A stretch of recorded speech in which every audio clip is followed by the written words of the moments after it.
and welcome from Canadian Institute of Cybersecurity. My name is Sumit Kundu, and I'll be your host for this session. Today we have our top presenters, Dr. Sajjad, Mr. Alireza, Mr. Dana, and Dr. Kwasi presenting to you today. But before we get into the presentation, let me give a brief introduction of who we are, what it is that we do, and where it is that we are located. So I would assume a few of our listeners might not be aware of the Canadian territory. So where on earth are we located? So we are the provincial capital of New Brunswick, which is a part of Atlantic Canada, comprising of 4 provinces. That is New Brunswick, Nova Scotia, Prince Edward Island, Newfoundland, and Labrador.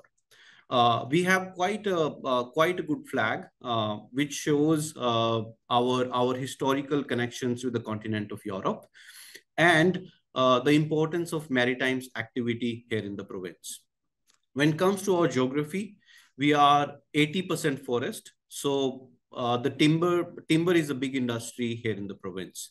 When it comes to agriculture, we are big on potatoes and blueberries, and hence a well-known company called McCain has its headquarters here in the province. Now, this is the aerial shot of University of New Brunswick Fredericton campus. It's a beautiful campus located on the hillside. Now, some of you might find this campus a little familiar because the campus was featured in an Ed Sheeran and Taylor Swift video of the Joker and the Queen. Not just that, our campus has attracted the Hollywood as well. For an instance, a part of 2011 movie, The Town That Was Burned Down, was filmed here at the university. I must say, the University of New Brunswick is the oldest English campus in Canada. Moving from one historical fact to another, this event happened in 1970, and thanks to artificial intelligence, we were able to recreate this for today's event. In the year 1970, students at UNB were a part of a unique and a whimsical experience where they got together on a collaborative experiment to defy the laws of physics. They made a tower out of beer bottles, and which proved the structural integrity of the tower and also the student spirit back in the day. I thought it's a whimsical event that gained a lot of attention back in the days, and it's worth mentioning in today's event. So here is a brief introduction to us. That's the team at the Canadian Institute of Cybersecurity. The institute was founded by Professor Ali Gurbani, who was previously the Dean of the Faculty of Computer Science and currently the Director at the Canadian Institute of Cybersecurity, and also Tier 1 Premier Chair in Canada for Cybersecurity. This is a little old picture, so we are well above 100 people now. So what it is that we do? We specialize rather in 3 areas around training, awareness and professional development, research and innovation, and entrepreneurial activity. I must say that in past, there have been startups, which, CIC startup, CIC helped start from the ground. And now they're working as a well-functioning startup organization in the region. Our vision is to drive excellence and leadership in cybersecurity research, innovation, and education in Canada. And when I say that our mission and the goal is to collaborate with the private and the public sector for impactful training, research, and innovation, I say we are true to our words because we have close to 15 partnerships in both the private and the public sector. So here at the Institute, we offer both long-term and short-term training programs as well. Our long-term training program is Masters of Applied Cybersecurity, and the sponsor student in the Masters of Applied Cybersecurity ends up getting an additional 4 months training in the RICS program. We do our fair for the community engagement as well. Just a few months back, we did a cybersecurity best practice event with the Fredericton Airport. So when it comes to our short-term training, I would say we do our fair bit for the community as well. So This slide shows, where our experts, our students have landed up in the industry. I should say close to 83% of our expert land up in the industry. You can see some very well-renowned names here like Google, Airbus, Intel Core, and McCain, which is headquartered here in the province. So I'm sure a lot of our viewers must be from academic background and the corporate background as well.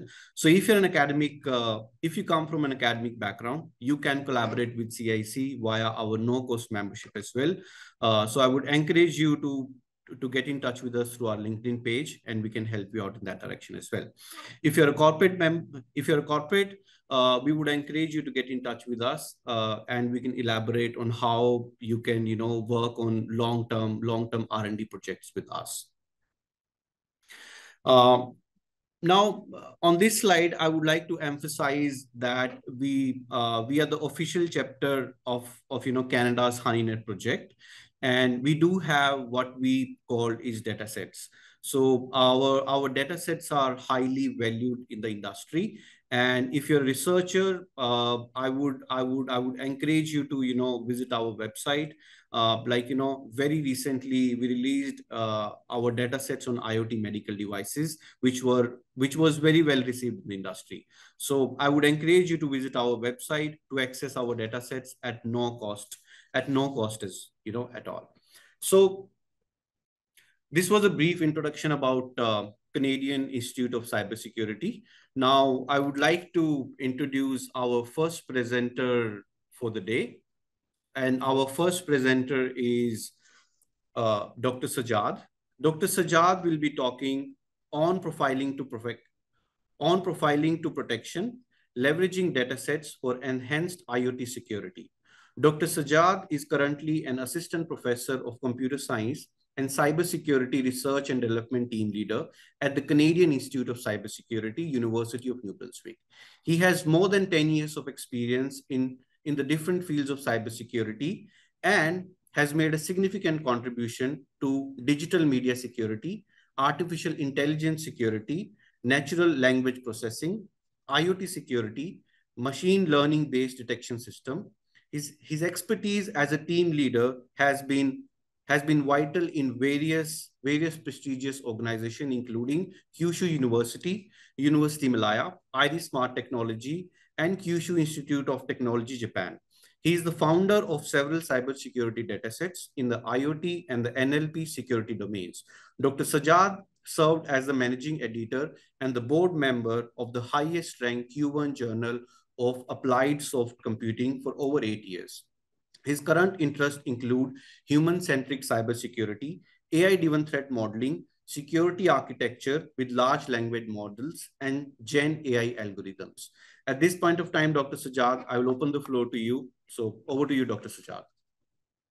Hey, thank you very much, Sumit, for the nice introduction. I'm sorry about the date, it's 2024, obviously.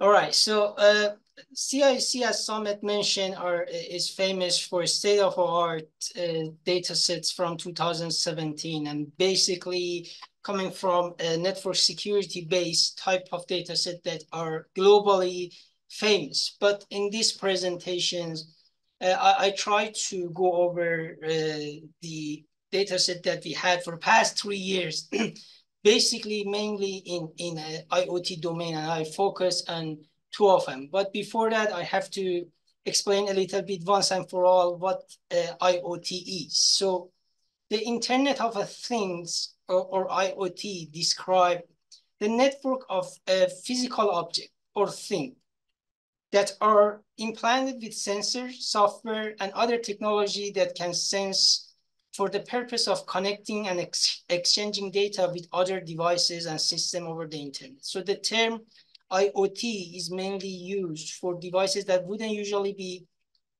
generally expected to have an internet connection, and that can be communicated with the network independently, such as your fridge, for instance, 10 years ago. So IoT behavior is very important at this age because we have a lot of different devices that can be categorized in IoT domain. And for a very obvious reason that by end of this presentation, you will have a good comprehension of why IoT devices are very important from cybersecurity perspective, and why creating and having dataset, up-to-date dataset in this environment is very vital. So starting with why IoT is important. So many people are familiar with IoT technology for consumer market. These consist of wearable devices like your smartwatch, voice-enabled assistant for home, smart car technologies. But actually in 2022, if I'm not mistaken, it was estimated that each individual owns at least 7 connected devices. And you can see how much different people will spend in IoT each year. And this is by 2023. And this number of leverage in this environment, there is no surprise, because these devices basically are very convenient. And the convenience of these devices, when convenience come in, the bottleneck will be definitely a hard thing for people like us, which is cybersecurity. So starting with what we do at CIC and CIC IT Group, again, CIC is, as Sumit mentioned, we are a vast organization in terms of cybersecurity. We have several different areas of expertise, but we also created a very strong IoT team and extensively went into most of the direction in this area. But in this presentation, I'll try to show you one of the starting points of this area of IoT domain, which is IoT profile. So as we started, we had the vision of understanding what is the difference between these new devices that comes in with no legislation, with no standards.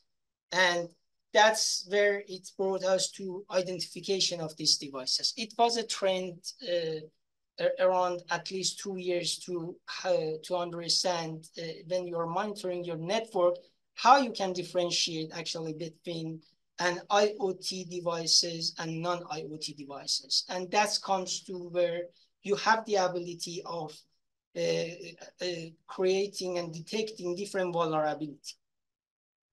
Anomaly and being very lightweight in this environment is very important. But there are several challenges in terms of understanding the life cycle of this environment. That's where it comes to several different research direction in terms of in terms of the category of these devices, in terms of the usage of these devices, in terms of how well maintained the brand of a device is. Again, the problem in this environment is when before 20 years ago, when you wanted to buy some technological type of devices, basically before iPad, we had PCs with 3 operating systems at most and different brands, but the legislations and the standards to create the operating system was same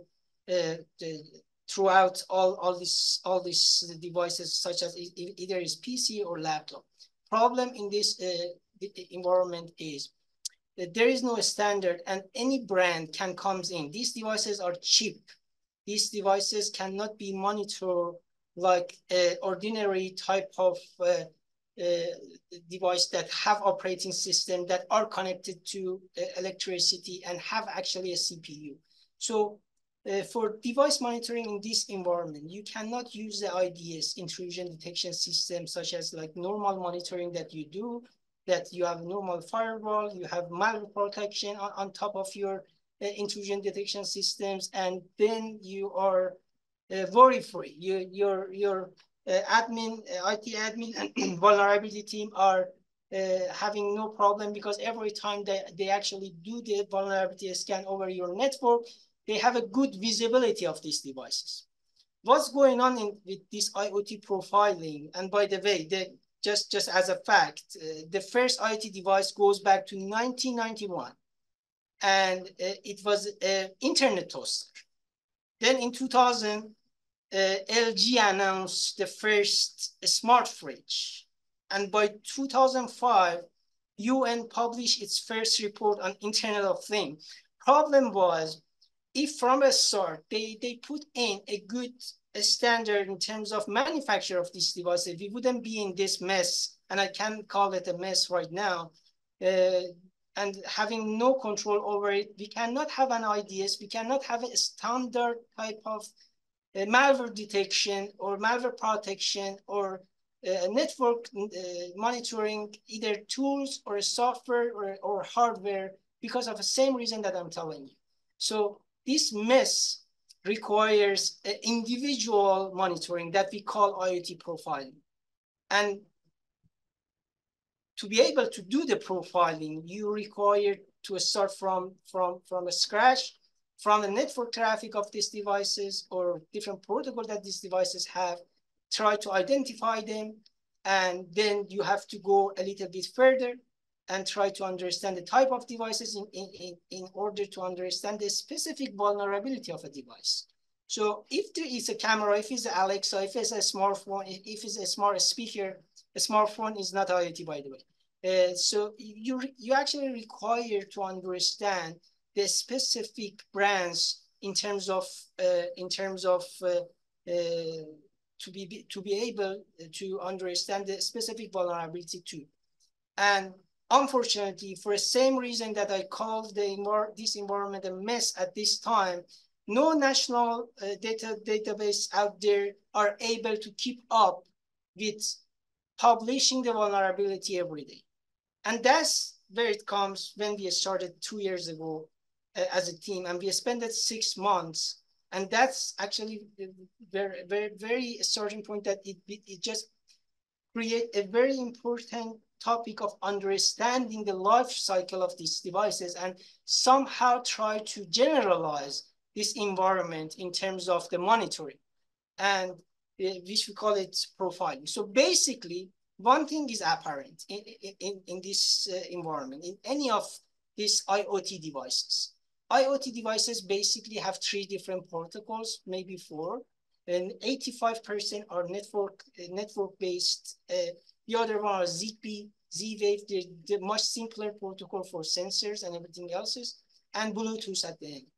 But basically, they have, this is what we identified, and this is what we felt the need to bring in a very generalized life cycle of these devices. And that's where we start with understanding and capturing the network of more than, for a first data set, which we call it IoT profiling, more than 85 different devices, basically off-the-shelf devices for a smart home, for a smart city, some of them, the wearable devices, and start from a beginning that your device connect to your network, which we call it a power experience. So we had these names for different cycles: power, idle, interactions.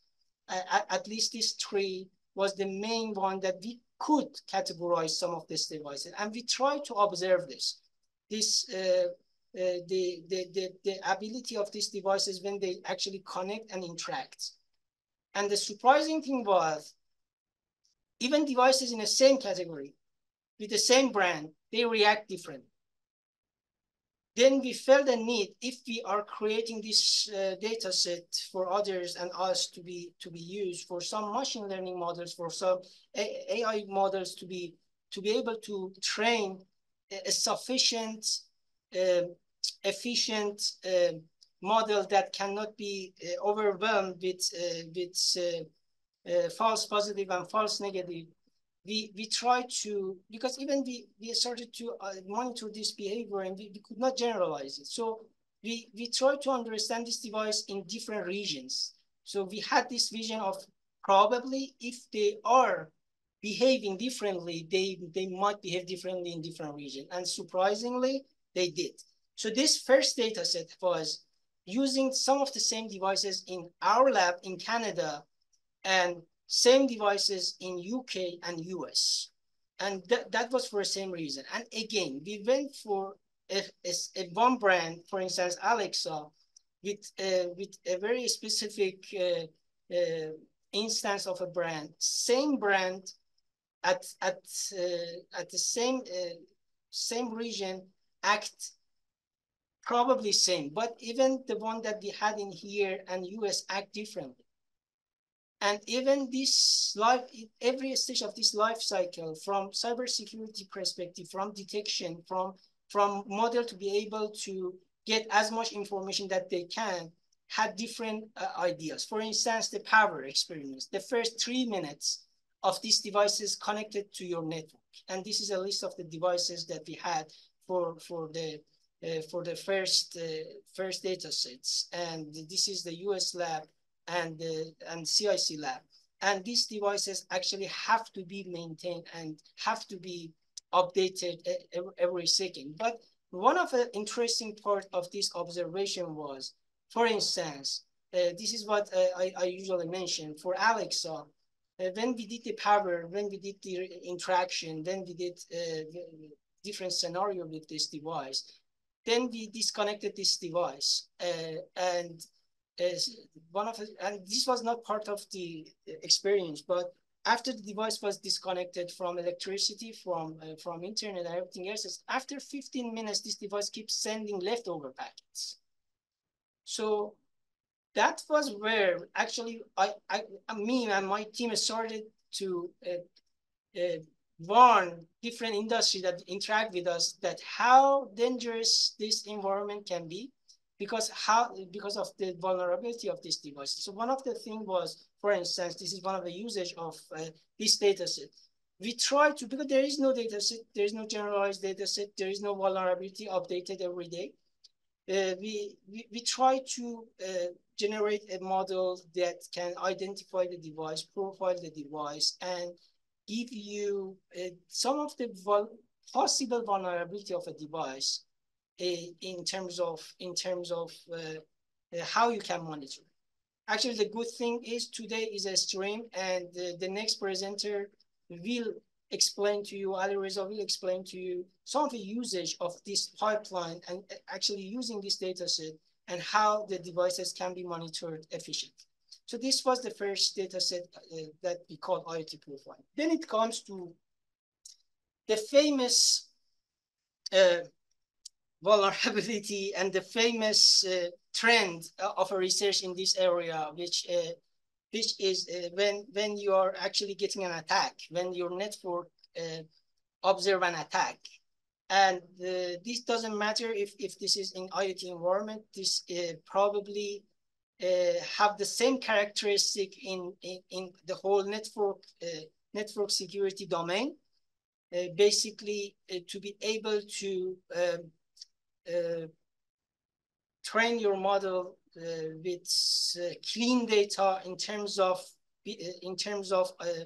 being able to classify either attack or benign for a binary classification. And if it goes to different variation of attack, then multi-class classification requires very, very clean data in terms of variation of the attacks. Most of the attacks are same in the ones that are applicable in the environments of network security for normal type of devices and IoT devices, but the same challenges applies here too. We require to understand if the classification, if you have anomaly models on top of your network and detect big volume of attack, for instance, for DOS attack, you need to have a clear transparency and have explainable AI model on top of it. So same challenges, but here the difference is we have several different domains, such as when we come to Internet of Vehicle, that's another story. Same vulnerability applies because these devices, again, as I mentioned in the beginning, when a device have the same characteristic I just explained as an IoT, a simple device with an actuator or a sensor using some protocol to communicate with each other, but they are not being maintained regularly, and they cannot be identified by normal type of scan, they can be under umbrella of IoT. Same goes for Internet of Vehicles. Same goes for charging a station, that one of the presentation and data sets are today, the third one is about that part. And same attack again applies. So APT at some point, when there is the presence of IoT device in your network, can react differently, and it is required to be looked at differently. And this lack of protection and having a 24/7 monitoring for these devices become overwhelming.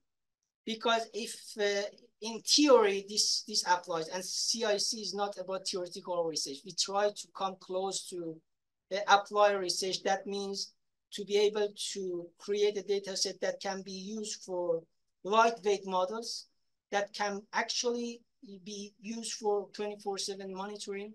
But that is very expensive if your organization already have in place the network structure. That's some of these IoT profiling models and methods require change in segmentation of your network. So it comes, again, this understanding the specific attacks in this environment become very important. One of these specific attacks are called Mirai. So I'm gonna just quickly explain what Mirai is. So Mirai is basically a start with identifying a vulnerable IoT device by scanning those that can be reached using the internet. So in this case, this camera. By the way, 95% of cameras are identified as IoT devices. So once this device are identified, a brute force attack with a simple dictionary attack composed of factory default username or whatever it can be defined. It can be done much easier than normal type of brute force attack that you do with normal devices with a CPU. And then this distribute the vulnerable devices and load the servers with Mirai. Load servers load the malware to a specific victim operating system. And once the device runs the malware, it becomes a bot. And it receives a new commands from the server. And which, by the way, Mirai also had a capability to eradicate other malware processes by closing all processes, such as using SSH, Telnet, HTTP ports, for instance. And it just wait for the bot carry out the distributed, usually denial of service on the target, and they continue to scan and infect new victims and receive the instruction from the server. And that's where the organizations who are having these devices are doing. So this Mirai actually in 2016 shut down a large portion of internet, by the way, including 3 headquarter giants such as CNN and Twitter. And it actually brought down the electricity of a whole country of Liberia in 2006. And that's how important this environment is. And that's where our queue will have another data set in terms of different variation of attacks. So this is the second data set that we had almost 2 years ago in 2023. The goal in here was try to have the topology clear enough to be able to capture enough attack and capture enough traffic in different domains. You can see we are increasing the number. You have to do that every time. Even this data set can be obsolete if we don't keep maintaining it, which we do at CIC. We are doing this. Again, that's why we have 6 different type of data set for past 2 years. In 2024 by itself, we are bringing 4, and we are working on 2 more, but working on the same structure so it can be updated in terms of having, for instance, in this one, we had 105 real IoT devices. One of the other challenges in this environment is most of the attacks are being carried out in a simulated environment, which we are going a little bit far from it. And this data set actually included the different variation of DDoS, DOS, reconnaissance, web-based brute force spoofing, and Mirai attacks that for a basic type of testing for a statistic, for not a dynamic data gives you very good results. So one of the other domain are healthcare. That's we started a project 6 months ago.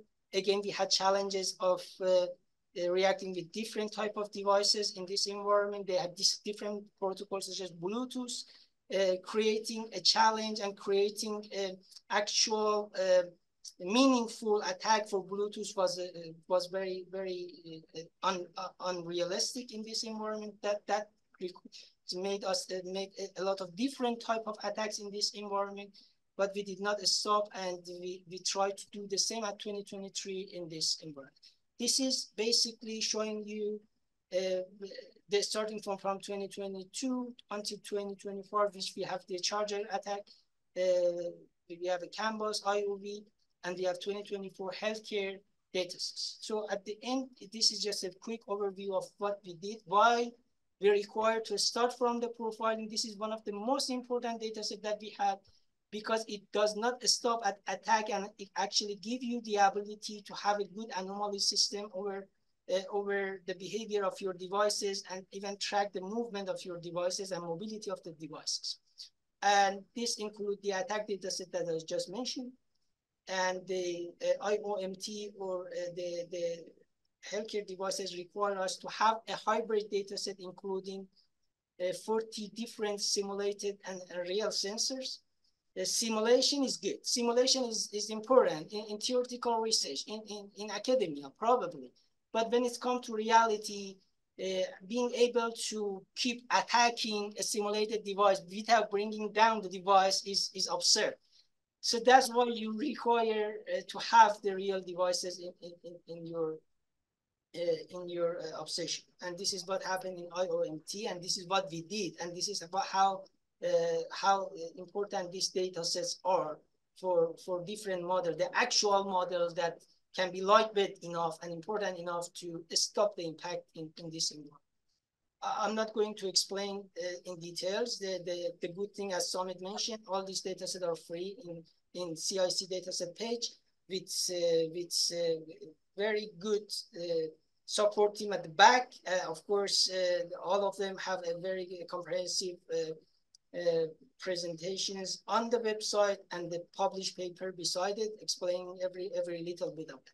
So having worked on IOV and EV chargers and other devices, that other environment that we are not stopping, is giving us a good ability to cover this environment. And I'm very proud of our team and very proud of the achievement for past 2 years. And good thing is we are going strong, and hopefully we can have more up-to-date data set in future. Thank you very much. That was really insightful. I would certainly be very careful when I'm buying my next IoT devices. We certainly live in scary times. So let us see if we have time for to ask our viewers question. It does seems we have a couple of minutes before we move on to the next presenter. So the question from one of our viewers is, why did you choose this type of data set creation? And how can profiling be used in different real life scenarios? All right, that's a perfect question. Again, what I keep telling my team, the one that were with us from the beginning, and the starting point of this profiling, which was excruciating. We had people had to, just to make this data set realistic, had to sleep in our lab for some time because of these interactions. And because we were capturing 24/7, at least for two weeks straight, 24/7 behavior of these devices, and we wanted to be as realistic as it can be. One of answering your question is for profiling. Profiling is multidimensional.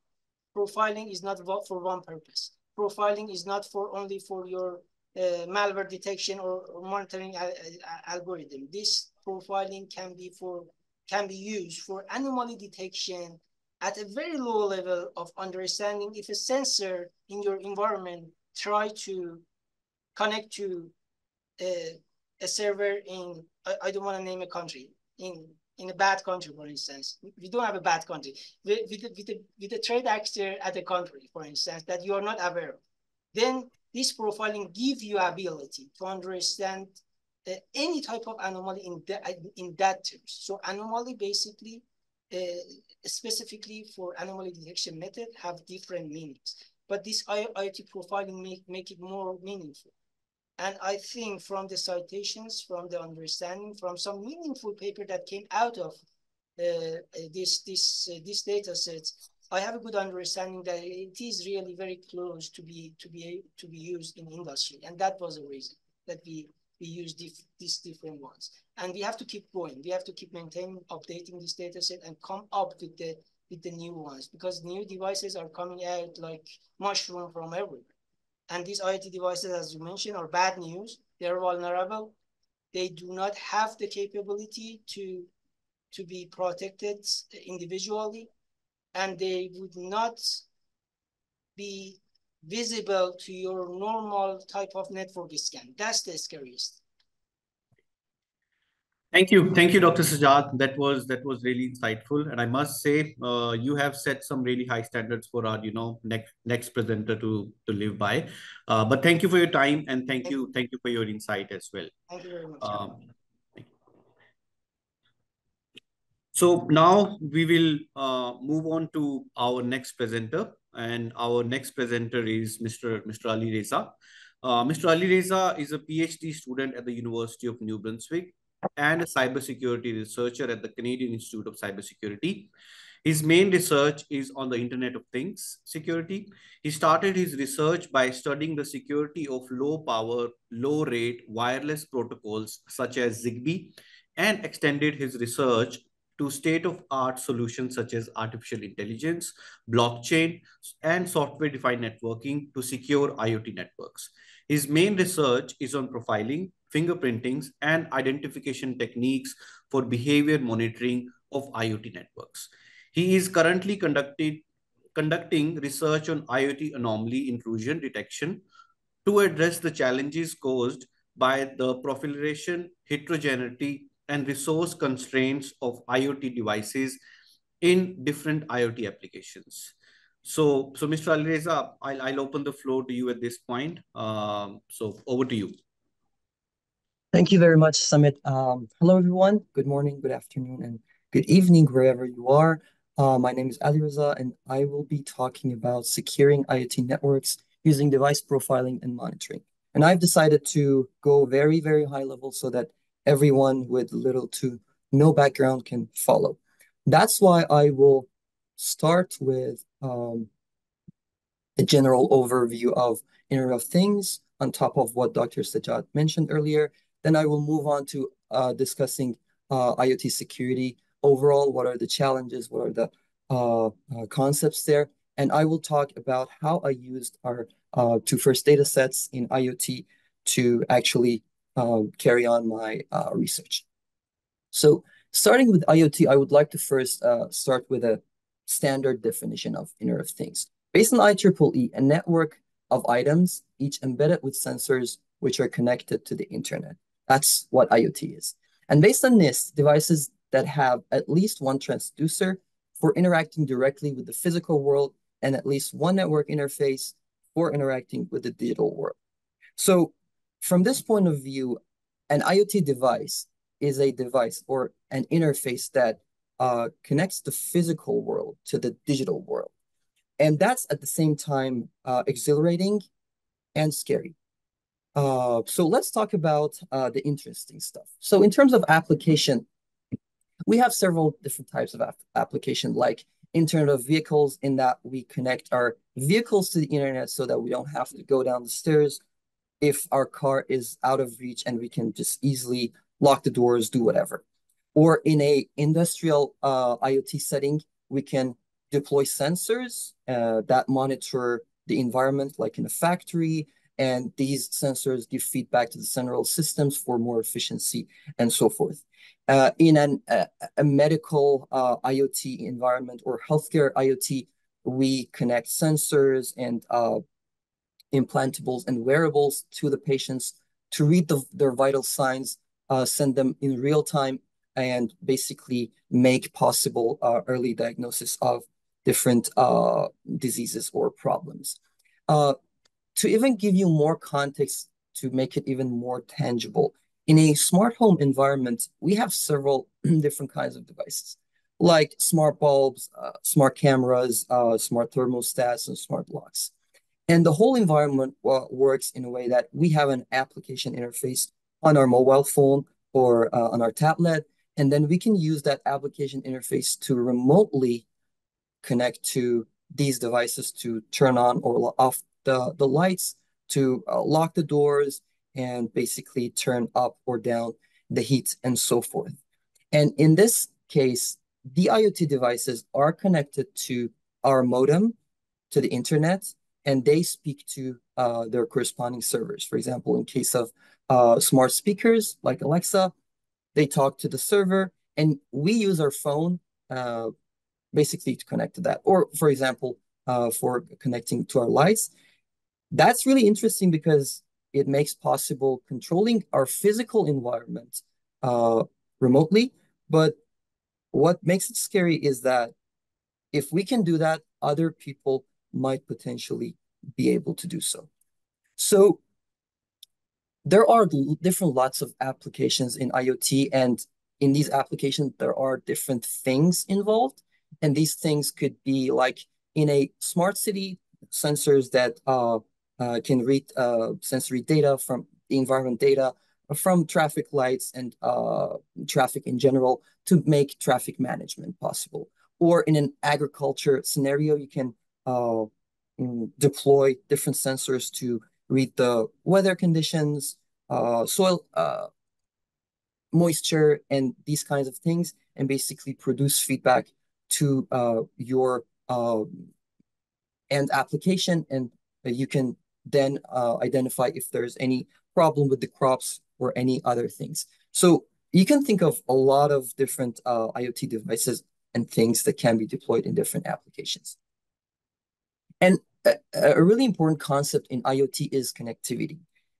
Since many of these devices are really low end and low rate and resource constrained, and many of these devices operate on batteries, if you may. Therefore, there has been various different protocols to adapt to this environment, this low rate, low power environment. For example, Zigbee and Z-Wave are protocols designed for mostly smart home applications. NB-IoT for narrowband IoT is a cellular protocol for IoT. LPWAN for low power wide area network is a wide area application. And most of our devices right now are either Wi-Fi, Bluetooth, or wired. But the point about all these is that all these connectivities and technologies and solutions make this environment a bit more complex. So speaking of all these capabilities and interesting stuff and all those fascinating remote connections, there's a few challenges. Scalability, this network can get so huge that we can it can prevent us to keep track of everything and monitor it. It's really heterogeneous, and that's because of all of these technologies and solutions available. Another challenge in IoT is interoperability, and that is, since there are different solutions and connectivity technologies, many of these technologies and protocols cannot really communicate directly with each other. So there has been an ongoing process in CSA, Connectivity Standards Alliance, which is a really, really great initiative in IoT, and they are trying to standardize at least one solution for home networks, and that solution is called Matter, which directly cooperates with Zigbee, Thread, and Wi-Fi as other protocols. However, we are way far away from the fixing of interoperability. There is a compliance problem in that many manufacturers don't comply with regulations or security standards, and for the sake of benefit, they manufacture devices that sometimes are really vulnerable and can be looked at as weakest links in our networks. The asset management problem is another challenge in IoT because you don't really have full visibility over your network and your devices, and that requires solutions. Last but not least is the resource constraints of all these IoT devices that require lightweight protocols, lightweight authentications, and lightweight integrity and whatever security measures, and that makes these devices vulnerable because they don't have a lot of processing power and therefore not very powerful security measures. So that's all about the whole IoT environments and the challenges. But let's talk about IoT security for a bit. What do these challenges bring in terms of IoT security? So OWASP published in 2018 their top 10 Internet of Things vulnerabilities, and that they believe these are the top 10 vulnerabilities that exist in the IoT environment. That's a really, really insightful publication. I'm not planning on going through every and each of one of these vulnerabilities, but to just give you some context, one of the most prevalent weaknesses and vulnerabilities in IoT is weak, guessable, or hard-coded passwords, in that they will open a huge attack surface for brute force attacks. Basically, that will bring a lot of weaknesses in our network because most of these devices are hard-coded with passwords that are kind of weak and sometimes guessable. Other problem with IoT devices is that some of these devices run insecure network services, such as Telnet or SSH open ports, that will enable someone to remotely connect to those devices and get a terminal on these devices and basically do ugly stuff. And the list goes on and on. And if you're interested, you can definitely go and read a lot about these vulnerabilities. But what these vulnerabilities will introduce to the world is when IoT attacks. And that is when in 2016, as Dr. Sajjad mentioned, there was a huge Mirai botnet attack in that many IoT devices that had open SSH and Telnet ports with easily and guessable, brute forceable login credentials, they were kind of attacked and hacked, and they propagated to around the world, and they got in hands of bad actors, and they ran a huge distributed denial of service attack on the DIN servers and disabled many services online, such as Netflix and Twitter and CNN and so forth. And this is one of the greatest concerns about IoT, and that's when IoT becomes the attacker and not necessarily IoT becomes attack.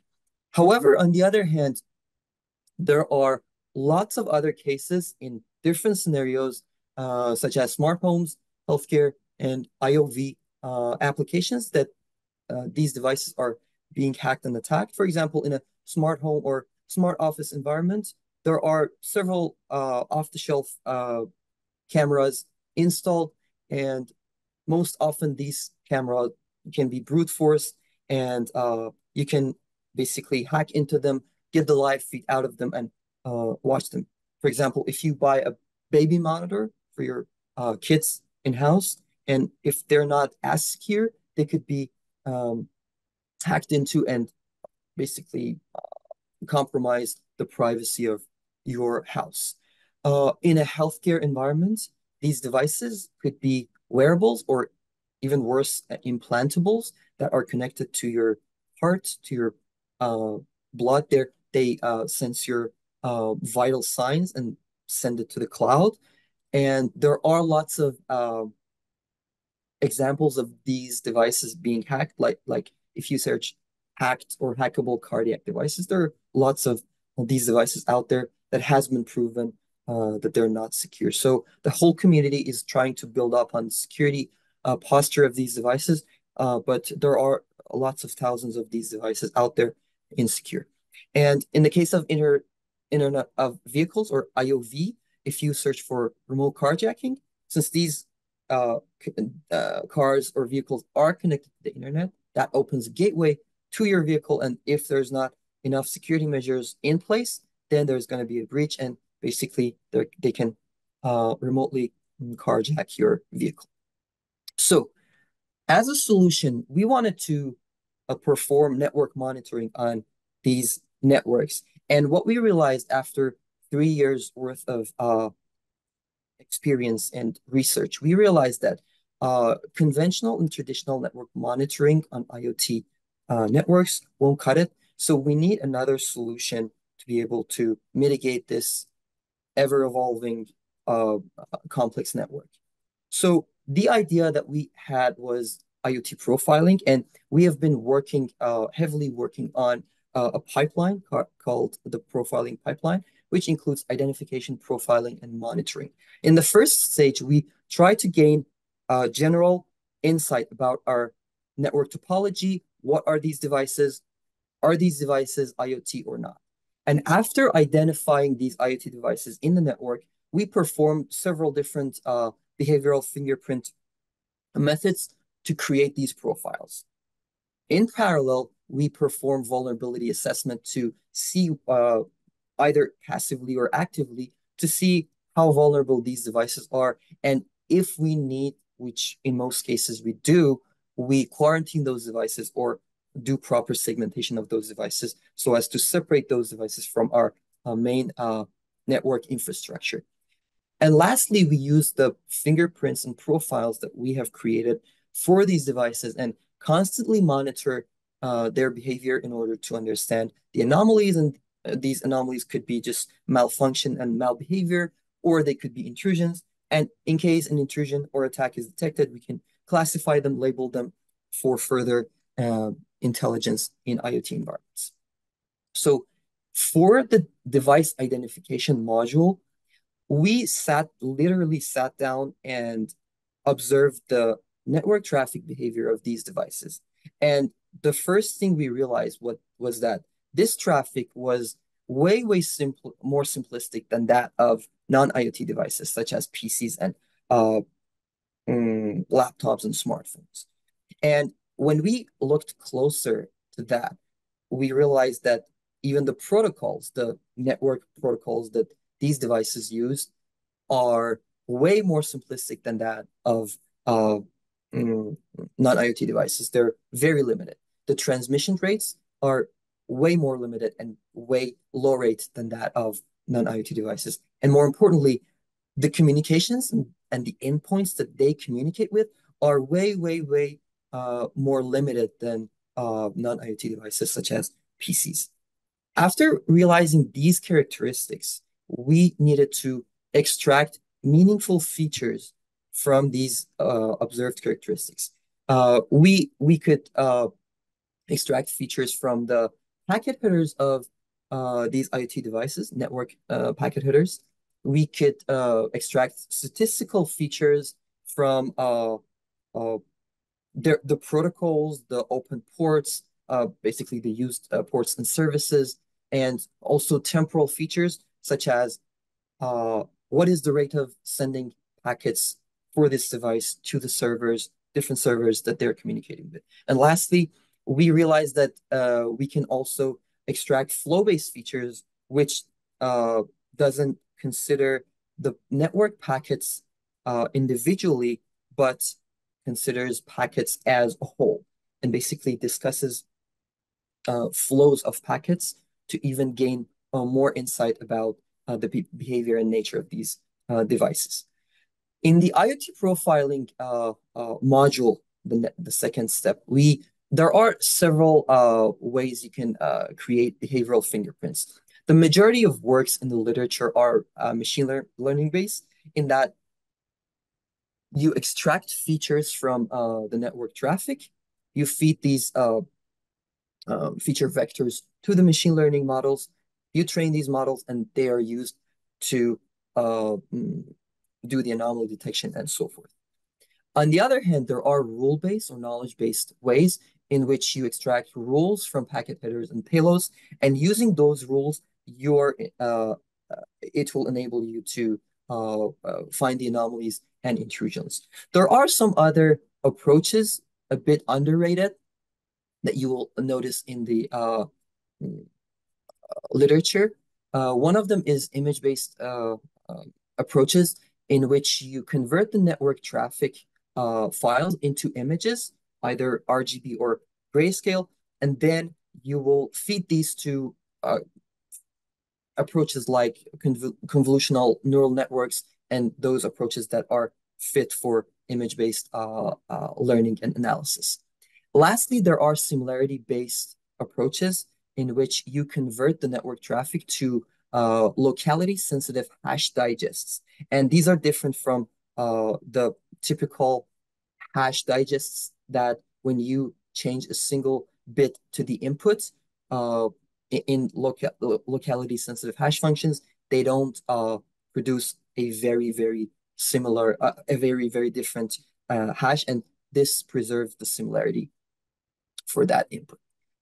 And I would like to talk about how we used these IoT datasets, CIC IoT 2022 and 2023, in order to conduct our research. So firstly, we started by device identification on the CIC IoT 2022 dataset.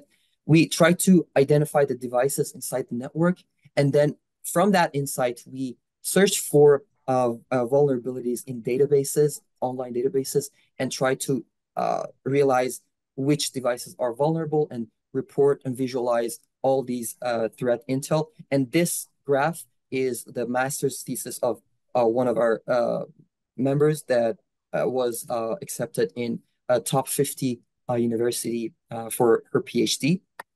And our most recent work was leveraging the CIC IoT 2023 dataset to transform the network packets into so-called representations with a very, very lightweight mapping, and use those representations as a profile to compare the new upcoming traffic and realize if those traffic packets are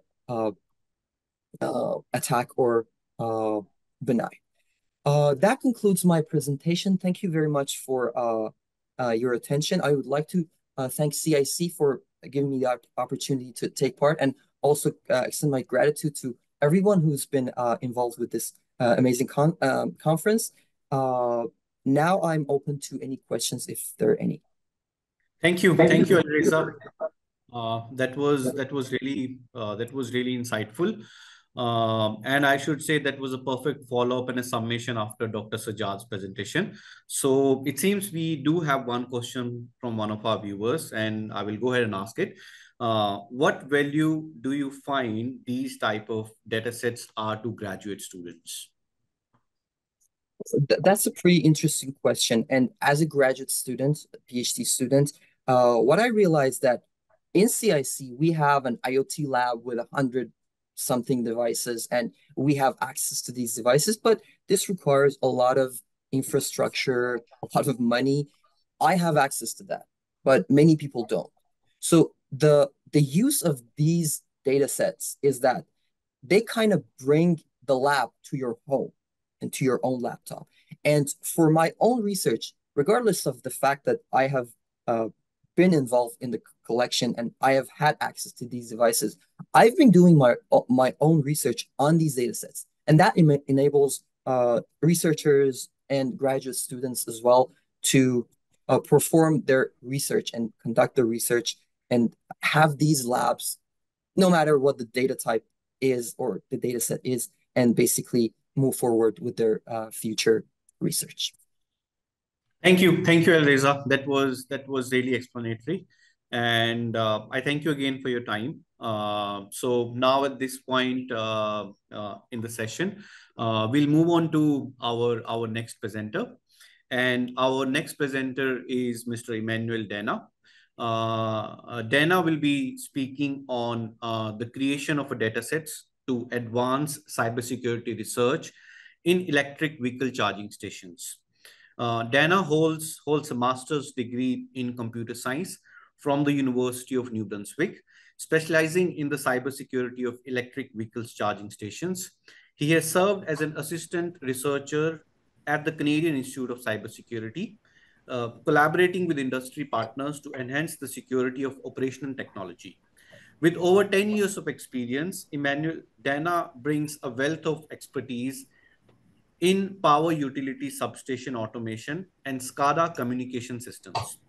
His dedications to advancing research in critical infrastructure cybersecurity is evident in his contribution to the field. Welcome, Mr. Dana. At this point, I will hand it over to you, and I look forward to listening to your presentation. Well, thank you, Sumit, for the introduction. Welcome, everyone. So today I will be talking about the creation of the CIC EVSE 2024 dataset, which is one of our latest datasets at CIC. So I'll walk you through the creation and how we went about the experiment and all the attacks that were carried out in the dataset. So for the outline, I'll go through over the background of exactly the various components of the EV charging station infrastructure, then around through some attacks on the EV charging station, then go through the step-by-step process we took for the creation, and then some experiments that were carried out on the data sets just to check its statistical and machine learning capabilities. Then I'll highlight some future research directions also. So as we know, currently EV charging stations and EV in general are a hot topic. There is increased adoption of electric vehicles currently, and which has led to increased deployment of electric vehicle chargers around us. I'm sure wherever city you find yourself, you see EV chargers springing up around. And as we can see, projections are that in about 6 years' time, over 50% of all EV electric vehicles sold are going to be electric vehicles, which is kind of an interesting projection. Now, this adoption has been due to an increased environmental consciousness by all of us, and also favorable government policies to sort of help users to adopt the electric vehicles. Also, there's been increase in battery technologies, which has increased the energy charging density and the charging speed also. So basically, when it comes to the EV charging stations, there are a number of types. We can talk about the level 1, level 2, and level 3 chargers. Level 1 and 2 basically involve the use of AC, and the level 2 are fast chargers, which are direct current. There are a number of features or capabilities of all these kind of charging stations, and I've listed a number of them, stemming from the charging capacity, the interface types, the accessibility, the communication capabilities, the identification authentication means, and also the operational features. Now, for in terms of the hardware features, we can see that the main components of the EV charging station is the power electronic component, which is sort of the actual component for conditioning the power and then converting the energy, in the case of AC chargers, DC chargers, converting from maybe AC to DC and all those kind of stuff. Then for the other components we can mention is the main board, or the SEC, which is the secondary equipment communication controller, which focuses on, which is like the main agent and provides the intelligence and hosts the software that I'll talk about later. Then the charging station interfaces also, which interfaces the vehicle and the charging station. Then there are remote communication interfaces like Wi-Fi and the cellular interfaces also. For software, we can talk about the firmware, the client applications, and also the server applications, which is very key in helping to achieve the various features of the electric vehicle. There are a number of security concerns, actually. I'll start with the physical. Actually, this is a very big problem now. We can see some of the chargers have been vandalized in a number of ways, that some cables could be cut or for any kind of malicious purposes, which disrupts services actually. Then there is also tampering of the J1772 interface, which is sort of a common interface used in North America area, which can deceive the electric vehicle to the charger to think it is probably connected to an actual vehicle, for instance. Just by using a resistor and some diodes, you are able to deceive the charger into thinking that. And for the cybersecurity, we have seen a number of hardware related issues, such as the lack of standardization, the potential for supply chain attacks, for instance. The EVSE also has suffered from a number of malware attacks stemming from malicious devices that can be connected to it, and also malicious firmware updates. The communication interfaces could also be exploited, in the sense that you can have the case where the power line communication technology can be actually exploited. These are some available charging stations on the market, level 2 chargers, and you can see they used some hardware platforms such as the STM32 controller and Raspberry Pis for implementation. In terms of a typical attack campaign, this diagram depicts what can happen, what could possibly go wrong. And as you can see down there, there are a number of attacks that have already been reported, and the numbers continue to increase. Typical of which, one of the most worrying attack is the broken wire attack, which the attacker can remotely control and interface the electric vehicle charging station, and is able to disrupt the charging process. And this can be done probably about 50 meters away from the charging station, which is quite a worrying trend. We also saw some attacks on the Russian electric vehicle charging stations, where the chargers were made to display some messages from the attackers. Now, why the data set?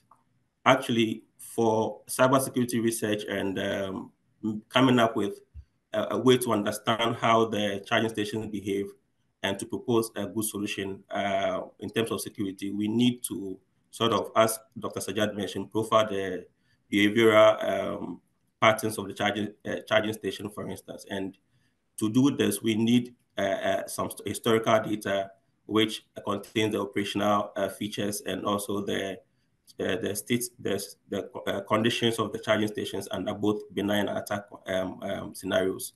So actually, before this research, we didn't really have any such data set out there, which was very worrying when it comes to investigating security solutions.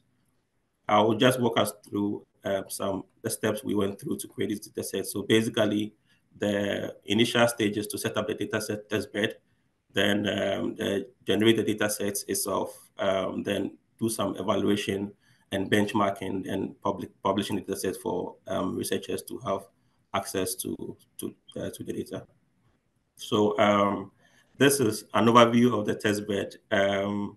As you can see, we have an actual level 2 EV charging station in there, and this idea is to make it as realistic as possible. As you can also see, we have actual hardwares. We use Raspberry Pis for the charging station, a scenario which involves host and network-based attacks, for instance, just to see the actual hardware behavior under all these kind of conditions.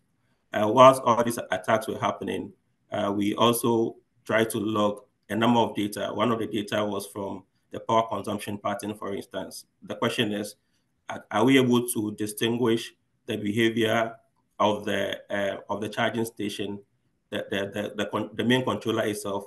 Can we detect, for instance, if we can see any signs of maybe a network-based attack, for instance, when just by analyzing the power consumption? Okay, so we took network-based data, host-based data, and also power consumption data, just to be able to understand how the device was behaving. So basically, this was the setup we had, and it was as realistic as possible. For the network, you can see the setup. We have the main switch, which was sort of sitting in between the OCPP remote client, which came with the actual EV level 2 charging station that we had, and the actual level 2 charger at the lab. Then we have the attacker sitting somewhere in between, launching various network-based attacks. We also had another scenario where we have the EVSTB, which is the Raspberry Pi that we used to represent that. Then also launching various network-based and host-based attacks on the EVSTB, just to see its behavior and also collect the data that we needed to collect. The diagram below shows the power consumption pattern, how we're able to capture the power consumption pattern from the host using the I2C bus setup. So these were the various attacks that were carried out. We had various forms of reconnaissance attacks, various forms of denial of service attacks, and various forms of host-based attacks stemming from cryptojacking, where we ran actual crypto malware on the EVSE, and also backdoor attacks, where we carried out a number of malicious activities, or trying to map the attacks to the meta attack framework to keep it as realistic as possible. The various features of the charging stations data set that we collected have been shown in the table here. As you can see, we have three main data sources, two of which are host-based data sources. The first one is the network-based, which the main feature here is the current consumption pattern of the EVSE. So the general observation is that in the normal charging stations that we have deployed, when you check the reading, you're able to monitor the current consumed or the energy consumed by your vehicle as it's charging. But then at the back end, from the charging station device point of view, the main board's power consumption is not monitored in any way. So the idea is to see if we monitor this consumption, if it's going to have any impact on the charging station. So that's what we did.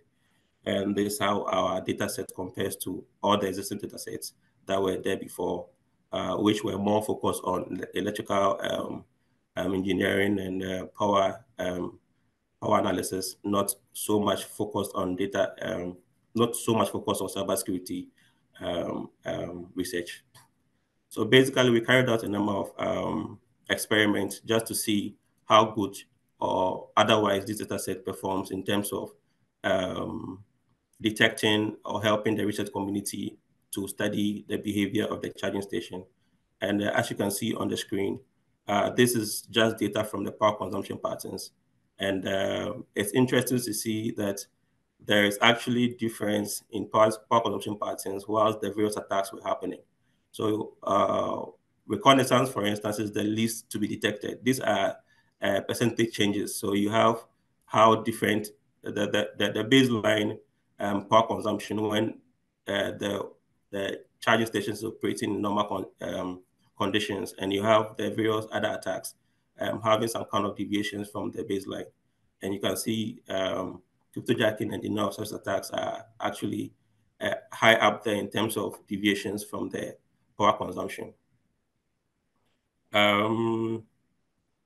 There is also the analysis of the HPC and kernel events, which is the host-based data that was generated from the sources, the main board. You can see the various event count and the various attack conditions or scenarios and the various deviations from all these for all these events. And you can, as you can see, it's quite obvious that there is changes in the baseline behavior of the board or of the EV charging station when they are under all these kind of attacks. And this is an unsupervised way of using TSNE to visualize the various scenarios in the dataset. So we just push the dataset to TSNE. for it to, without any labels, for it to try and distinguish and cluster them. And as you can see, it's able to sort of put them into clusters and distinguish to some extent the various scenarios, which is very good when it comes to machine learning experiment. Also, we perform some form of machine learning experiment on a number of the, we use a number of the classical machine learning models just to see how the data set performs when it comes to experimenting with or detecting attacks using the models. And we try to pitch HPC events against kernel events, for instance, and for the various attack scenarios. And we'll also try to pitch the binary classification approach and multi-class classification approach for the network scenarios also.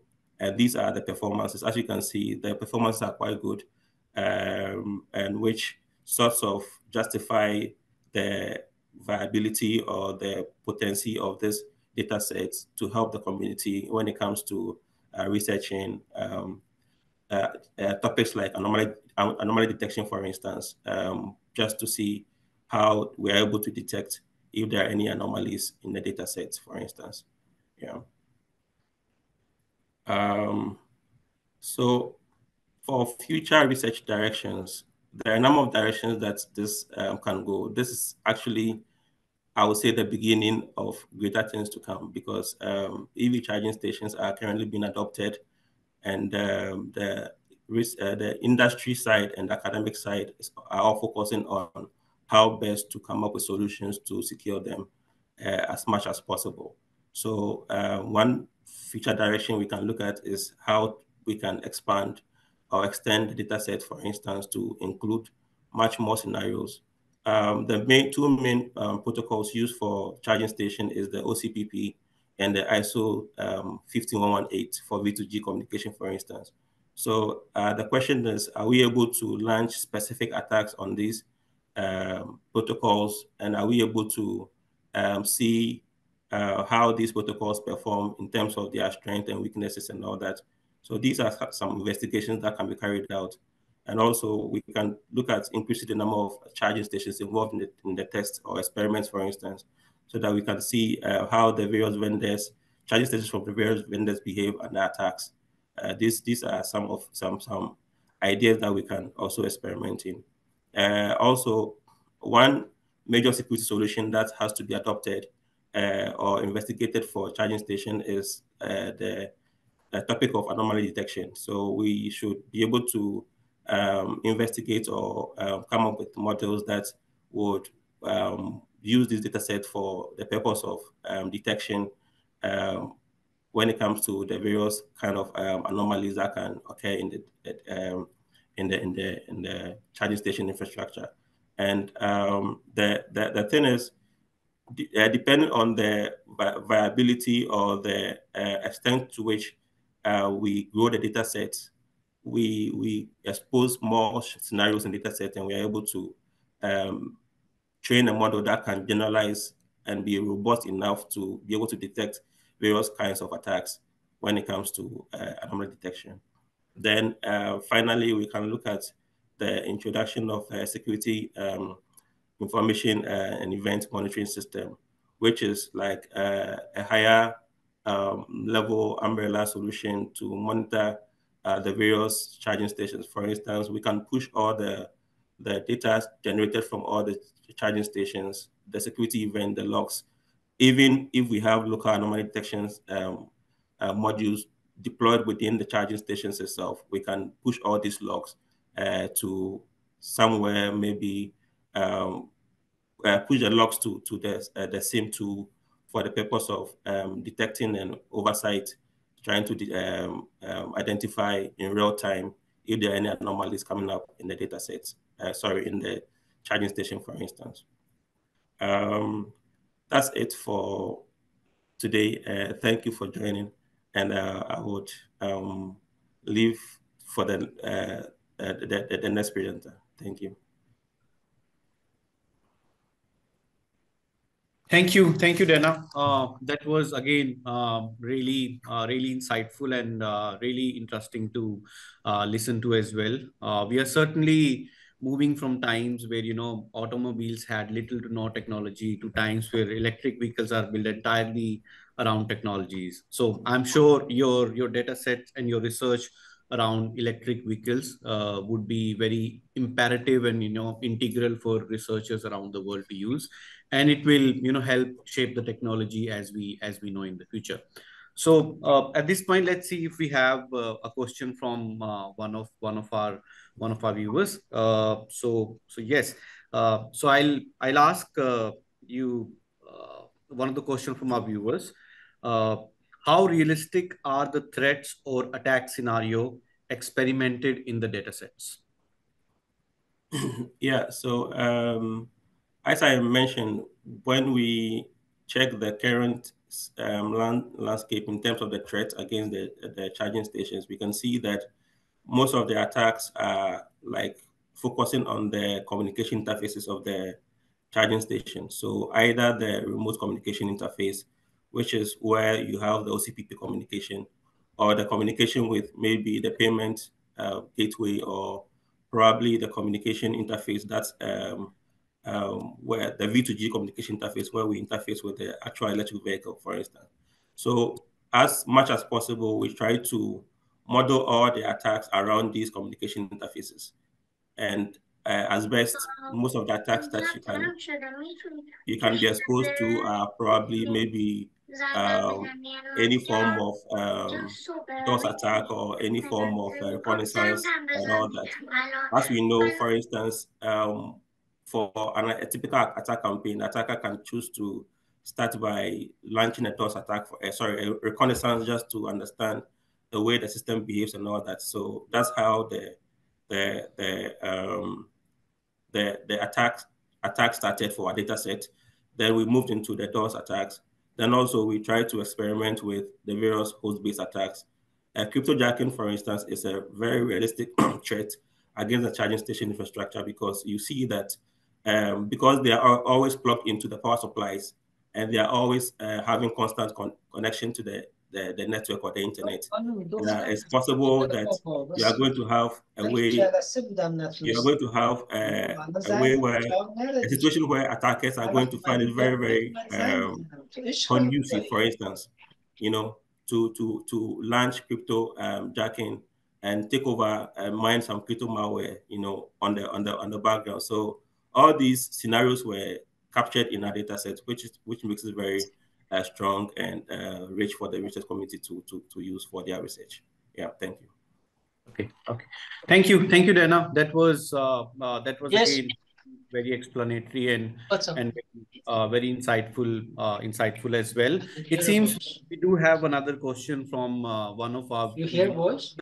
and this question is around how critical are the Someone breaches like me? when it comes to electric vehicles and your electric charging station. So the question is how critical are such breaches, and how can the data sets that you mentioned can help? So the question is, how critical are what? How critical are such breaches now that we are moving to times that your vehicles are entirely based around technology, and the charging substations are also based around technology. So there is always a threat of such breaches. So how critical are such breaches, and how your data sets and your research that you mentioned can help? Yeah, so as you can see now, as humans, we are modeling our mobility around the availability of electric vehicles, and hence electric vehicle charging stations. So for you to move from one place to the other, for instance, across cities, you need a network of vehicle charging stations along the way, along the highways, for instance. And imagine you driving your Tesla, for instance, and you get to a point where you see the vehicle needs to be charged, and the very charging station that you arrive at is under an attack, for instance. It's not available for the service. So availability is very critical when it comes to charging stations, okay, and how dependable they are. And these attacks tend to threaten some of these features and functionalities of the charging station. So it's very critical for us to look at it. And as I mentioned, the data set has been, we try to make it as comprehensive enough to feature some of these scenarios, but then, of course, we have some room to improve upon the scenarios and add more scenarios to make it rich enough for future research here. Thank you, Dana. Again, thank you for sharing your experience, your research, and your data sets with us. And I'm certainly very interested in the field of EVs and substations.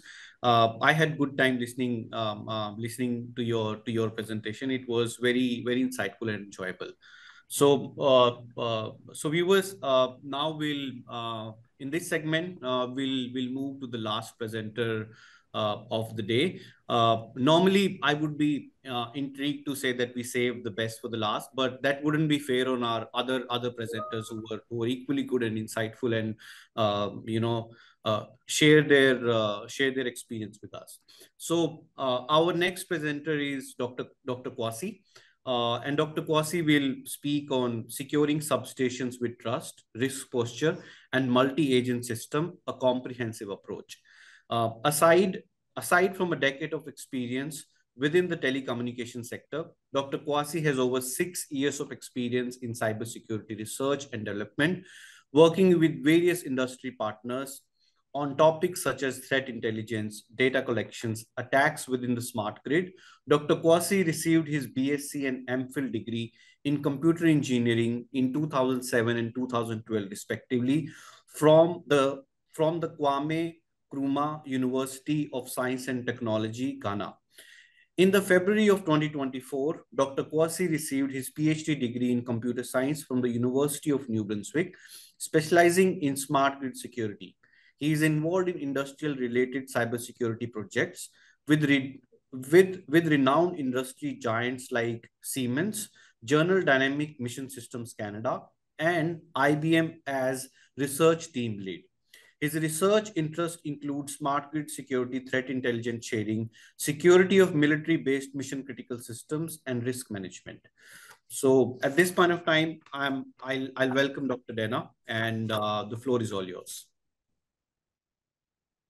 Thank you, Sumit.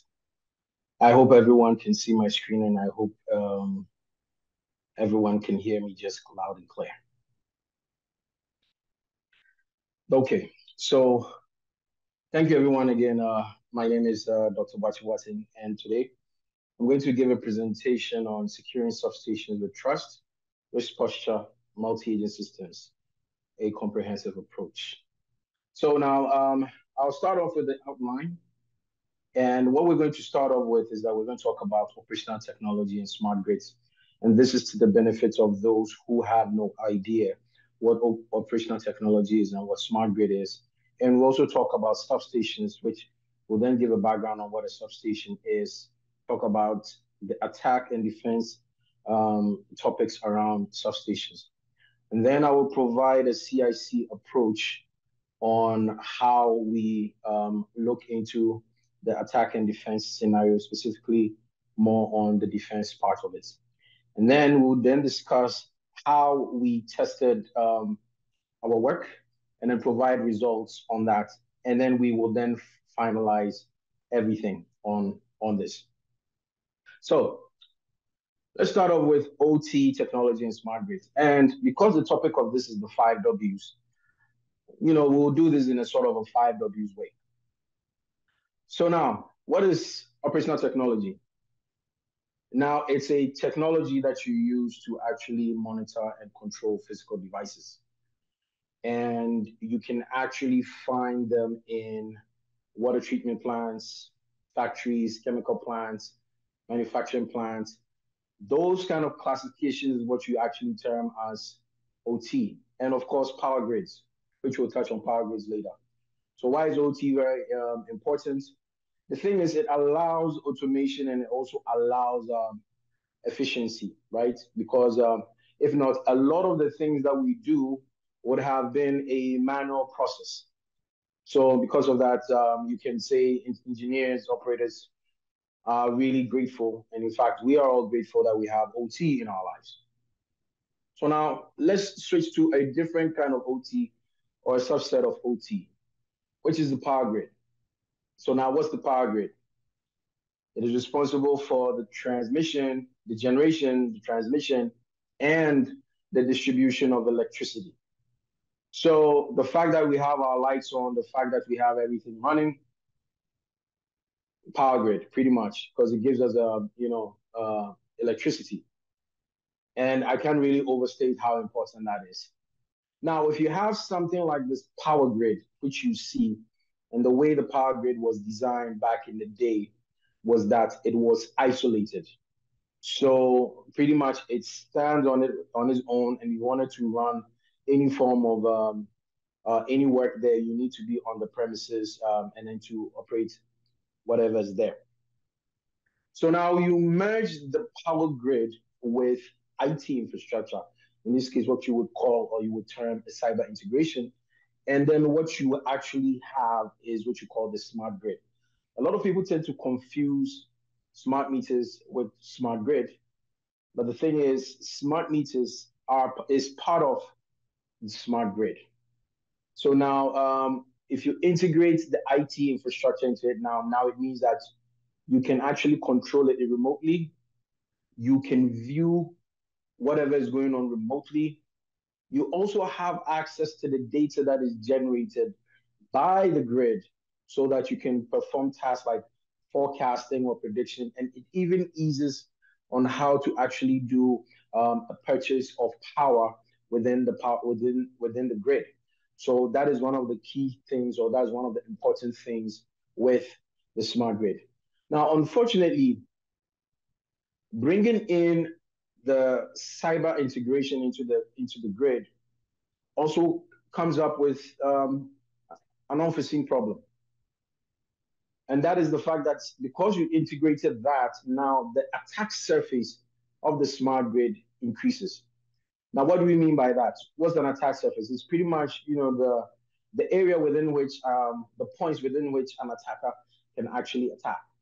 Now, because of the fact that the power grid was isolated, a lot of the attacks would have to be on premises, say Mission Impossible style, pretty much.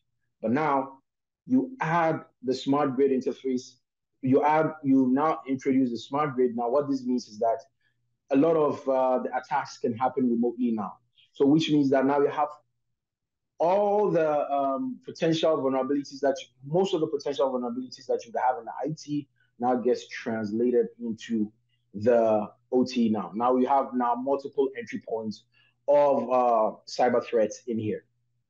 And this then becomes a target for threats known as APTs. So now we'll touch on what APTs are, because a lot of people some people might be asking, what are APTs? So let's go into what APTs are. APTs stand for Advanced Persistent Threats. Now, APTs are, number one, very sophisticated, and they are very difficult to detect. So now they have access to sensitive information. Now, and usually APTs are mostly well-resourced. So which means that they can be supported by nation-state actors. They could be supported by organized cyber criminal groups. And you can also have insider threats in this case where, for example, you have a very grumpy employee who might decide to put certain things in place because that employee knows everything about the system, and then they can decide to strike. So now the key thing with APTs is that once they stay within the system, they now monitor everything within the system, trying to identify what to attack, and then they can, run the attacks. And these can lead to ransomwares. These can also lead to outages within the smart grid. So there are some notable APT examples. For example, we have Stuxnet, which actually happened in Iran in 2010.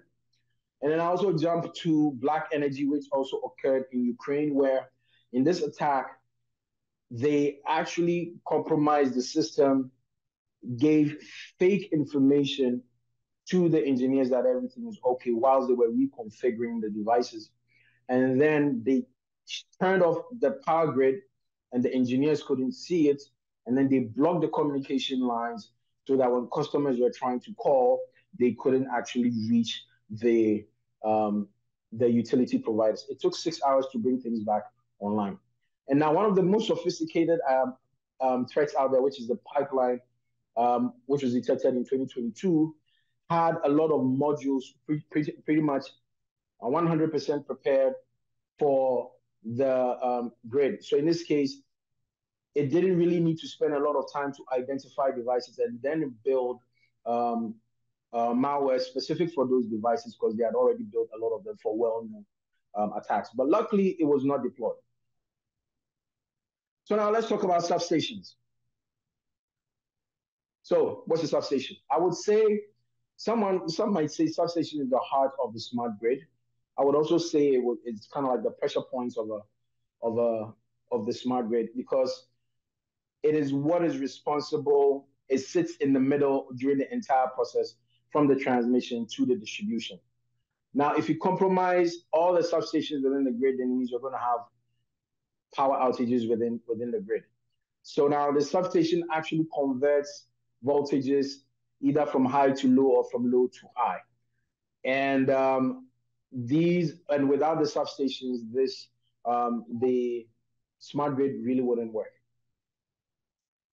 So now let's look at the attack surface of the substation. Now, what happens within the substation is that there is a device within the substation called the intelligent electronic device. And that is what controls something called a circuit breaker. Now, if the circuit breaker is responsible for turning things on and off when there's an issue. So now, if you control the IED, you pretty much control the circuit breaker. So that's usually the most focal point of attack. In some situations, they use something called what is called a PLC, but the IED is smarter. So now this is how an attack happens within a substation. So first, the attacker actually compromises the control center, and then the attacker now performs what you call a reconnaissance to identify the IEDs to attack. It reconfigures those IEDs, and then it will now strike to impair and shut down everything down. And that is where you end up having an outage, as you can see right here. Okay, so let's continue. So now, what are usually the cyber resiliency approaches that have to do with protecting the substation? Now, usually if you can detect it in time, what would happen is that you have to shut down the system, and then you need to actually perform an impact assessment or certain forensics. And that would also take some time. And usually if there's a complete attack, then it means you need to have a manual intervention to bring things back, run your forensics attack, run your forensics on it. And these also take time. Now, one might ask, if that's the case, why is it so hard to protect substations? Well, there are some reasons. Number one, performance constraints, in the sense that due to the nature of the substation, you can't place an IDS or intrusive detection system within the substation because it'll mess up the process of the substation, which means you can have erratic power supply. Now, the other aspect is that when the APTs compromise the control center, they use legitimate commands. So the IED themselves cannot actually determine whether these requests are malicious or not. And the IED devices themselves also don't have the resources to actually have advanced detection techniques. And that's a very unique challenge. And also we have what you call the legacy devices, or you can say the old school devices, such that you dare not touch them, or you can have some issues. So these are one of the challenges. So now, because of that, what we are looking at is that we wanted to use a trust framework where, in this case, it's kind of like trust. When you see someone and then you know the person starts to behave differently, you know something is going on, something weird is going on. So kind of like human trust being placed in the IED, such that the IED now becomes the last line of defense. If it detects any malicious requests, it'll cut off the malicious communicating the malicious devices, and then notify the Security Operations Center, and then also update the substation's risk posture, because based on the position of the ID, you can say, well, 90% of stuff would be affected.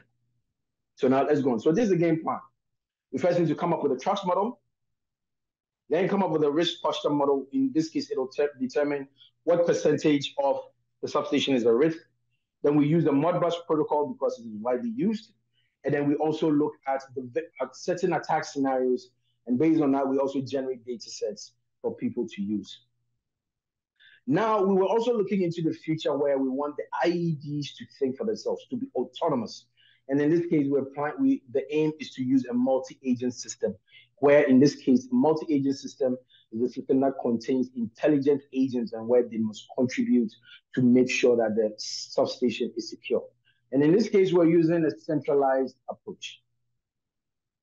So now let's talk about how we implemented this. Now, the first thing that we did was that we actually implemented this in a virtual machine, because actually having an actual test bed for a substation costs hundreds of thousands of dollars. So we wanted to have that challenging approach to see if we can do something that mimics the real thing. So now we Dockerized our test bed. It was a Docker environment where the IEDs would represent a container, the SCADA HMI would be a container, the attacker device would be a container, and the central agent would be the container. So the central agent in this case is the one that actually computes the risk posture of the substation. And then we have our model being in a Java file, and we place them in certain IEDs and certain SCADA containers. In this case, we'll call them the trust devices. And then we had to mimic the physical aspect of the substation. In this case, we use the IED to generate voltages, and then it was more of a tap changer kind of a scenario. So if the voltage value is going at is going beyond certain ranges, then the SCADA HMI, after sending Modbus request, will tap up or tap down the IED to send those commands, and then it will bring it back to the actual voltage. Now, if you're having over voltage and under voltage situations, then the SCADA script will then instruct the IED to shut down the circuit breaker.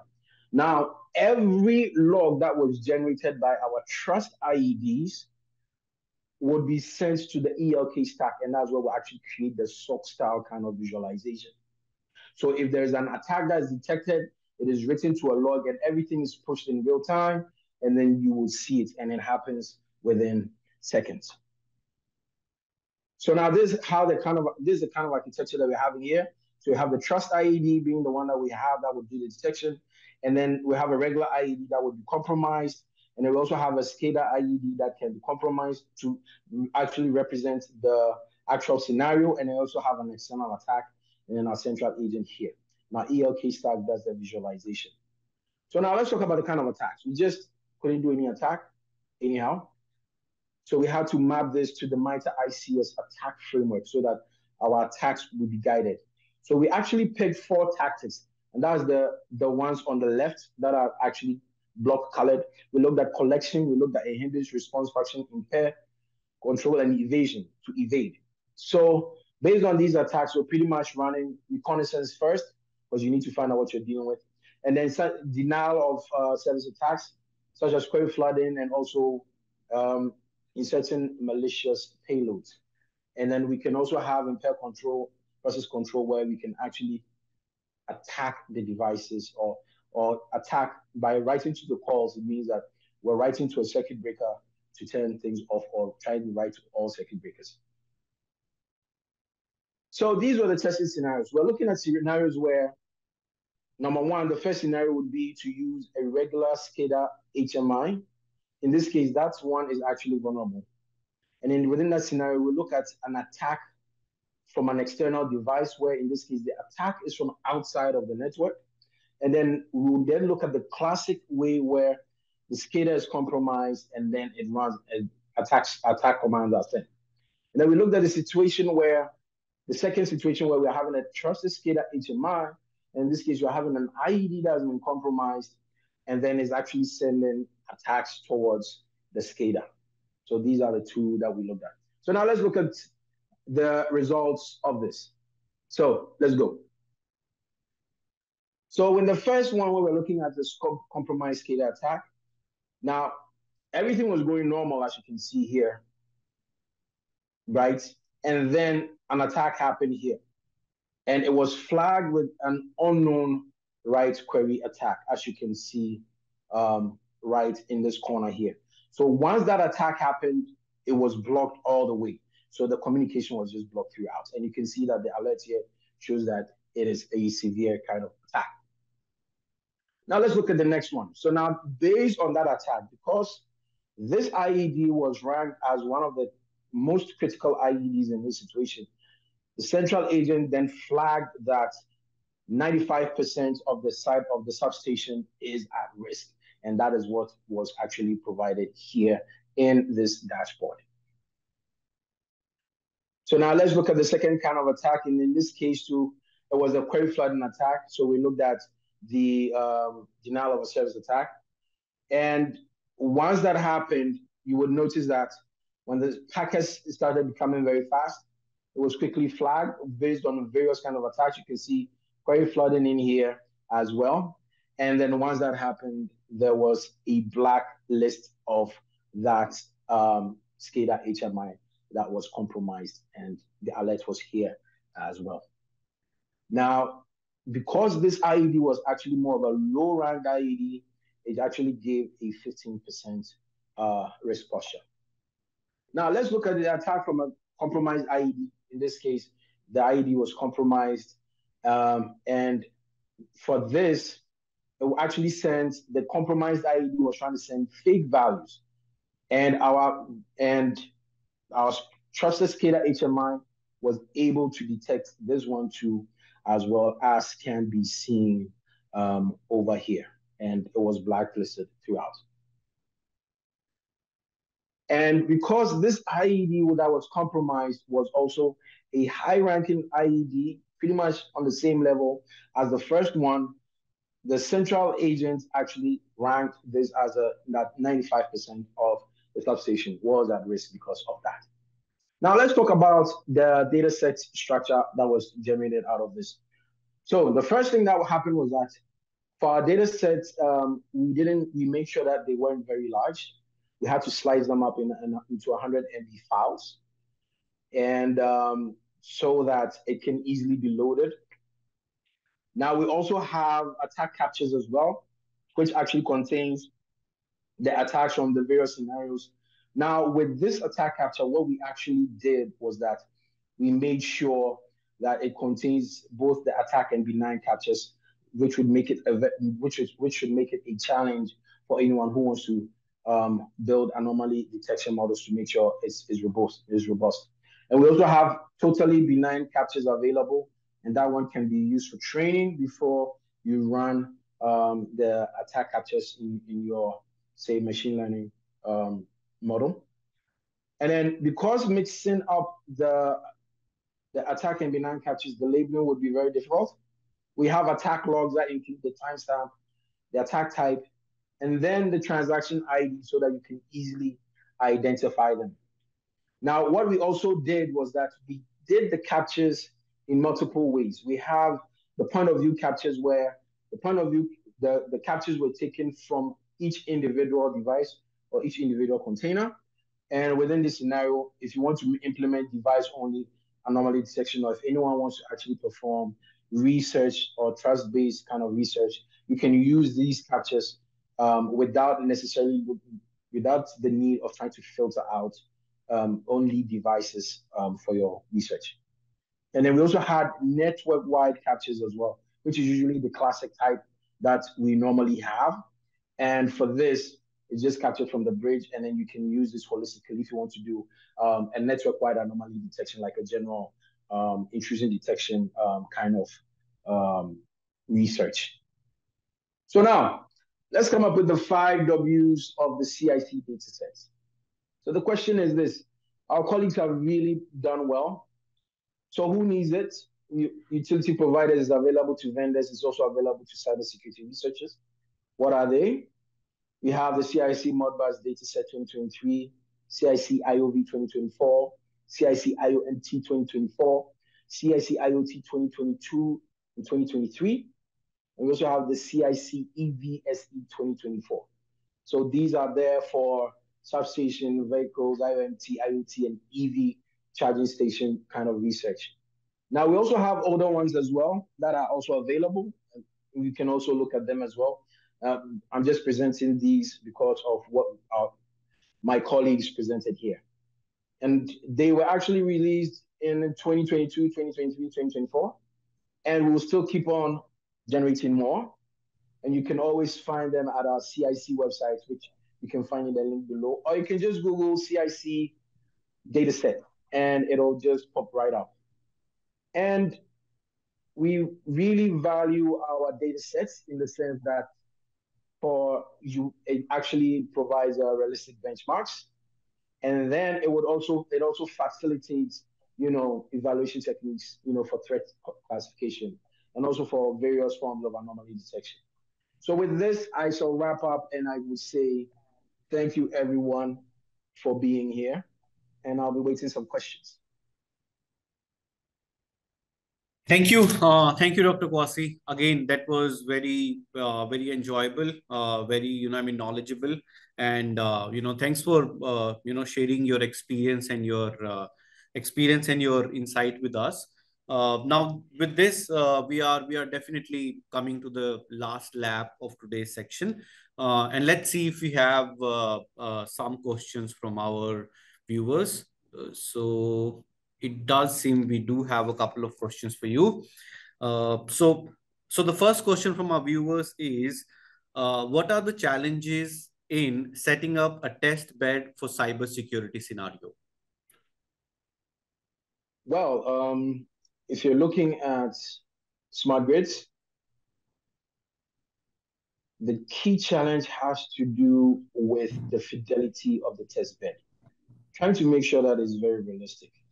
And most of the time, you would say you would need the physical properties of it, how to model the electricity part of it, the voltage part of it, the transient part of it. That is usually the most challenging part. The cyber is not really that tough. And also, one of the key challenges would also be the cost of it, because these are very expensive to set up. And what I would say is that CIC is also in the process of actually setting up our own test beds here at our labs. Thank you. Okay. Thank you, Dr. Kwasi. We just have one more question before we wrap up today's session. So the question is: are there any considerations for other kind of OT protocols?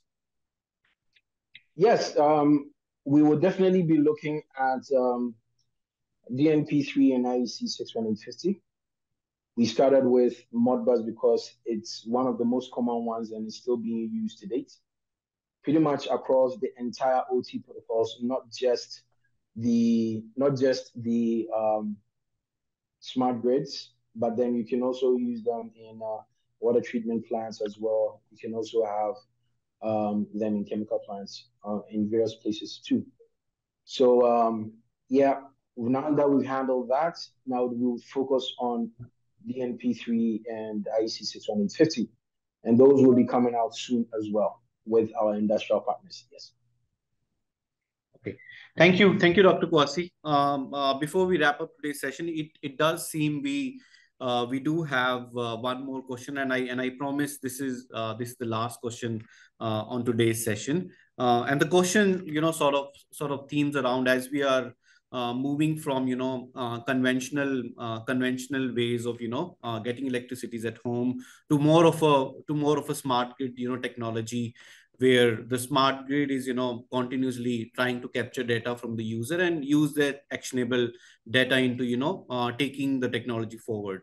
So in such a scenario, should the average user be worried? Are there any standard practices that they should be doing in order to make sure that their household is safe when they're adapting this new technology? Okay, so from the if you're looking at IoTs at home, devices at home, just make sure that all your devices are patched. Avoid situations like password 1234 on your devices. And admin 123, those kind of scenarios.